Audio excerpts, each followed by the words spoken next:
अस्सलामुअलैकुम, hello everyone, welcome to my channel. तो आज हम लोग क्लास 8 का साइंस पढ़ेंगे। अभी हम लोग पिछले कुछ वीडियो से साइंस पढ़ रहे हैं। तो आज फिर से हम साइंस पढ़ेंगे। चैप्टर 6 पढ़ेंगे, घर्षण के कारण। ठीक है, पिछले वीडियो में घर्षण क्या है ये समझ चुके हैं। अब घर्षण का कारण क्या है वो पढ़ेंगे इस चैप्टर में। ठीक है, तो चलिए नोट्स देखते हैं इसके बारे में, क्या क्या पॉइंट है इसमें। ठीक है, तो देखिए घर्षण के कारण अध्याय 6 घर्षण बल। पिछले वीडियो में भी हम देख चुके हैं, इसमें भी देख लीजिए। दो सतहों के बीच गति के विपरीत दिशा में लगने वाले बल को घर्षण बल कहते हैं। ठीक है, दो सतहों के बीच गति के विपरीत दिशा में लगने वाले बल को घर्षण बल कहते हैं। अगला पॉइंट, कमानीदार तुला क्या है? तो कमानीदार तुला एक युक्ति है जिससे क्या होती है, जिससे किसी वस्तु पर लगाया गया बल को मापा जाता है। ठीक है, आगे देखिए, ये देखिएगा घर्षण के प्रकार। कितने प्रकार के? 3, 1, 2, 3। पहला स्थैतिक घर्षण, दूसरा सीमांत घर्षण, तीसरा गतिक घर्षण। गतिक घर्षण के 2 प्रकार, सर्पी घर्षण और लोटनिक घर्षण। ठीक है, अब इन सभी 5 घर्षण जो हैं उनको हम 1 बाय 1 करके समझेंगे, उनका डिफिनेशन देखेंगे। ठीक है, चलिए देखते हैं। पहला है स्थैतिक घर्षण। जब किसी वस्तु को उसकी विराम की स्थिति से गति में लाने का प्रयास किया जाता है तो घर्षण उत्पन्न होता है, जिसे स्थैतिक घर्षण कहते हैं। ठीक है, क्या कह रहा है? जब किसी वस्तु को उसकी विराम की स्थिति से गति में लाने का प्रयास किया जाता है तो घर्षण उत्पन्न होता है, जिसे स्थैतिक घर्षण कहते हैं। ठीक है, तो चलिए आगे देखते हैं। आगे है स्थैतिक घर्षण का मान सर्पी घर्षण के मान से अधिक होता है, लेकिन सर्पी घर्षण का मान स्थैतिक घर्षण से कम होता है। जब ज्यादा होगा तो कम तो ही होगा। अगला देखिए सीमांत घर्षण। जब किसी वस्तु पर बल लगाया जाता है और वस्तु चलने को हो जाती है लेकिन चलती नहीं है तो उन सतहों के बीच लगने वाला घर्षण सीमांत घर्षण कहलाता है। ठीक है, तीसरा देखिए गतिक घर्षण। जब किसी वस्तु पर बल लगाया जाता है और वस्तु चलने लगती है तो उन सतहों के बीच लगने वाले घर्षण को गतिक घर्षण कहते हैं। ठीक है, तो ये 3 घर्षण पढ़ चुके हम घर्षण के प्रकार। अब पढ़ते हैं गतिक घर्षण के प्रकार। देखिए गतिक घर्षण के प्रकार। पहला सर्पी घर्षण।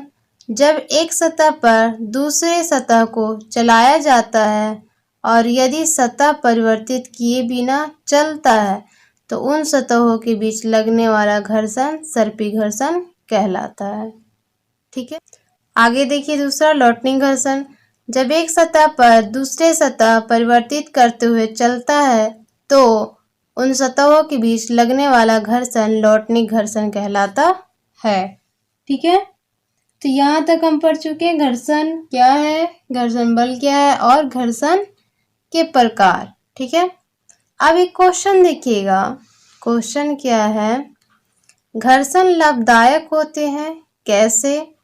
तो देखिएगा आंसर है इसका। घर्षण लाभदायक निम्नलिखित तरह से हैं। पहला, घर्षण के कारण वाहन में गति संभव है।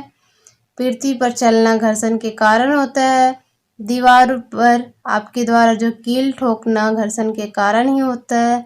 सही बात है, अगर हम वाहन चलता है रोड पर, अगर घर्षण नहीं करता तो वाहन चल नहीं पाता, क्योंकि दोनों अगर चिकने हो जाएंगे तो फिसल जाएंगे। इसकी वजह से घर्षण होना भी जरूरी है। घर्षण हमारे लाभदायक भी है और हानिकारक भी है। ठीक है, अगला क्वेश्चन देखिए।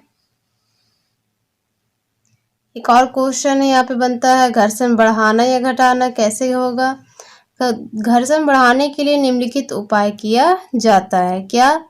चप्पल या जूते की तली खांचेदार बनाया जाता है। साइकिल, कार, ट्रक आदि के टायरों को खांचेदार बनाया जाता है जिससे वो चल रहा है जिस सतह पर उससे घर्षण हो सके। आगे देखिए। अब है घर्षण बल कम या घटाने का उपाय।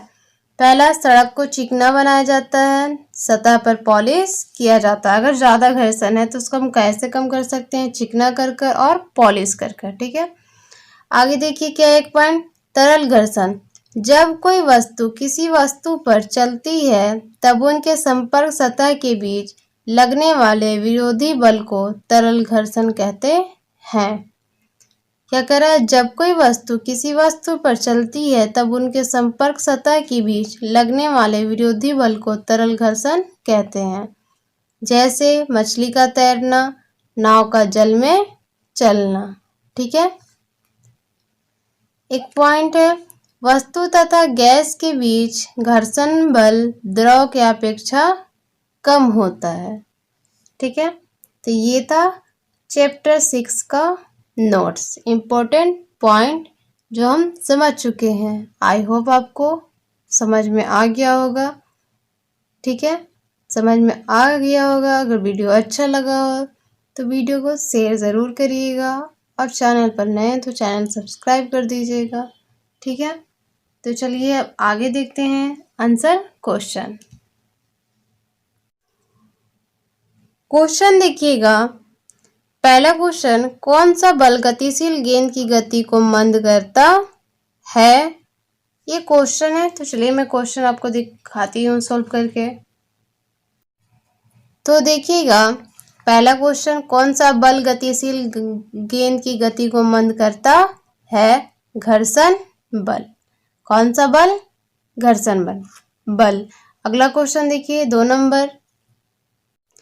नंबर क्वेश्चन है, घर्षण बल क्या है? तो इसका आंसर ये रहा। देखिए, घर्षण बल दो सतहों के बीच गति के विपरीत दिशा में लगने वाले बल को घर्षण बल कहते हैं। ठीक है।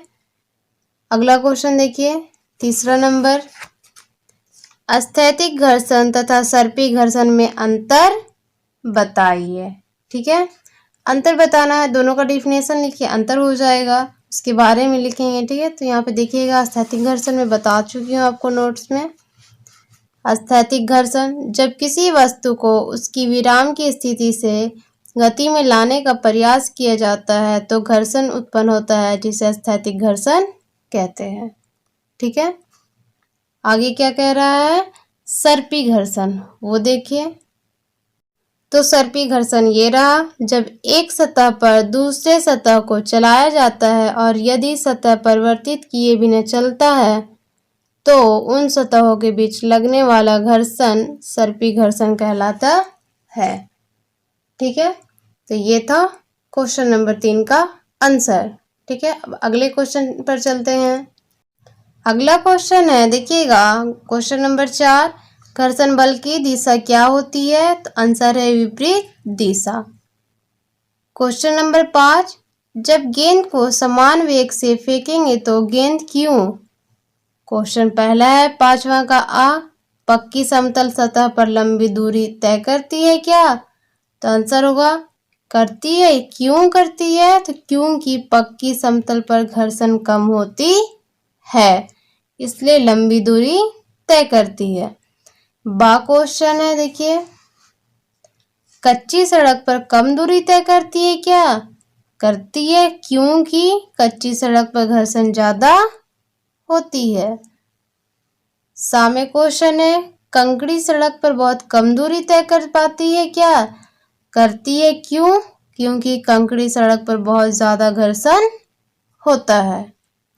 तो ये रहा क्वेश्चन नंबर 5 का आंसर। अब चलिए क्वेश्चन नंबर 6 पर। क्वेश्चन नंबर 6 है, जब एक वस्तु दूसरी वस्तु की सतह पर गति करती है तो वो कौन सी वस्तु घर्षण प्रदर्शित करेगी? आ में है निचली वस्तु की सतह, बा ऊपर गतिशील वस्तु की सतह, सा दोनों वस्तु की सतह। तो आंसर क्या होगा? दोनों वस्तु की सतह। अगला क्वेश्चन है 7 नंबर, खिलाड़ी द्वारा जूतों में कांटे का प्रयोग क्यों किया जाता है? तो आंसर देखिएगा, आंसर है देखिए 7 नंबर का, खिलाड़ी द्वारा जूतों में कांटे का प्रयोग इसलिए किया जाता है जिसके में बहुत अच्छी संपर्क स्थापित हो जाता है, जिसके परिणाम फलस्वरूप घर्षण बल का मान अधिक हो जाता है और खिलाड़ी फिसल नहीं पाते हैं। अगला देखिए क्वेश्चन नंबर 8, घर्षण हानिकारक है परंतु अनिवार्य है, क्यों? आंसर है देखिए आंसर, घर्षण के कारण जूते चप्पल के तलवे घिस जाते हैं तथा चाकू के धार घिस जाते हैं। घरों में उपयोग में लाए जाने वाले बर्तन सफाई के क्रम में घिसकर खराब हो जाते हैं, तो घर्षण होने से हानि होती है, परंतु घर्षण अनिवार्य भी है, क्योंकि यदि घर्षण ना हो तो हम चल फिर नहीं सकते हैं, वाहन गति नहीं कर सकती है एवं ऊष्मा उत्पन्न नहीं हो सकते हैं। ठीक है, तो इतना ये था आंसर क्वेश्चन नंबर 8 का। अगले क्वेश्चन पर चलते हैं 9 क्वेश्चन।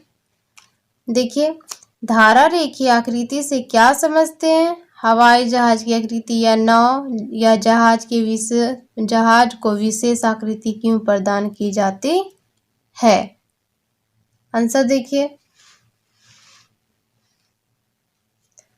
आंसर है तरल पदार्थ में गति करने वाली वस्तु की आकृति को विशेष रूप प्रदान किया जाता है, जिससे घर्षण के मान को कम किया जाता है। इसी विशेष आकृति को धारा रेखीय आकृति कहते हैं। हवाई जहाज नाव की धारा रेखीय आकृति दिया जाता है ताकि हवा तथा जल से कम घर्षण हो सके और घर्षण कम होने से ऊर्जा का क्षय कम होता है। ठीक है, तो ये था क्वेश्चन नंबर 9 का आंसर। अब चलते हैं अगले क्वेश्चन पर। अगला क्वेश्चन देखिए, क्वेश्चन नंबर 10, खाली स्थान को भरिए। आ में है घर्षण वह बल है जो गति का क्या करता है? आंसर देखिएगा, गति का विरोध करता है। क्या करता है? विरोध करता है। ठीक है, दूसरा क्वेश्चन देखिए, बा चिकनी सतह की अपेक्षा रुखड़ी सतह कैसी होती है? अधिक घर्षण। ठीक है, अधिक घर्षण उत्पन्न करती है। सामने देखिए, कैरम बोर्ड पर पाउडर के प्रयोग से घर्षण क्या हो जाता है? कम हो जाता है। ठीक है, दा में देखिए, तरल घर्षण को क्या कहते हैं? और कर्षण कहते हैं। आगे देखिए, हवाई जहाज की आकृति होती है जिससे हवा के कारण घर्षण कम हो जाए। किसके कारण? आकृति कैसी होती है? धारा रेखीय या मछली नुमा। ठीक है, अगला क्वेश्चन देखिए 11 नंबर, नीचे दिए गए कथन सत्य है या असत्य? आ देखिए, जब किसी गेंद को किक करते हैं तो सदा के लिए लुढ़कती रहती है। आंसर क्या होगा? आंसर है इसका असत्य। दूसरा क्वेश्चन देखिए, बा घर्षण के कारण ऊष्मा ऊर्जा उत्पन्न होती है, सत्य है। सा में देखिए, वस्तु के भार पर घर्षण का मान निर्भर करता है, सही है, सत्य। दा में देखिए, स्नेहक के प्रयोग से घर्षण का मान घट जाता है, सही है, सत्य है। तो ये 11 नंबर का आंसर हम देख चुके हैं, सत्य और असत्य। तो हम अब 6 नंबर चैप्टर का पूरा पढ़ चुके हैं, नोट्स भी और आंसर क्वेश्चन भी। आई होप आपको वीडियो अच्छा लगा। अगर वीडियो अच्छा लगा तो लाइक करें, शेयर करें और सब्सक्राइब करें। तब अगले वीडियो मिलते हैं अगले टॉपिक के साथ। ठीक है, तब तक के लिए टेक केयर, बाय, अल्लाह हाफिज़।